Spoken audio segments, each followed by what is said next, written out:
మీరు ట్రేడ్స్ తీసుకుంటున్నారో ఆ ట్రేడ్స్లో లాస్ రావడం గురించి ట్రై చేయండి ఫ్రెండ్స్. మీరు కరెక్ట్గానే ఉన్నారు. మీరు ఏదైతే ట్రేడ్ తీసుకుంటున్నారో దాంట్లో లాస్కి ప్రిపేర్ అయి ఉండాలన్నమాట అండి. మీరు బ్యాక్ టెస్ట్ చేశారు, అన్ని రూల్స్ ఫాలో అయిపోయారు కదా.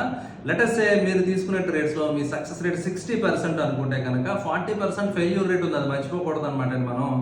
కానీ మనం తీసుకున్న ప్రతి ట్రేడ్ మనం రైట్ అవ్వాలనుకుంటాం కదా, అది అలా జరగదు కదా.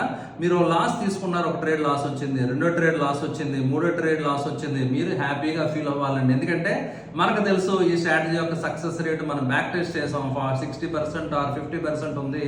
లాస్ వచ్చే ట్రేడ్స్ అన్నీ అయిపోతున్నాయి, నెక్స్ట్ వచ్చే ట్రేడ్ విన్నింగ్ ట్రేడ్ అవుతుంది అని చెప్పి మీరు ప్రతి ట్రేడ్ కూడా లాస్ వచ్చినా పర్లేదు, లాస్ రావడం గురించి మీరు ట్రేడ్ తీసుకోవాలన్నమాట. కానీ బిగ్ లాస్ కాదు.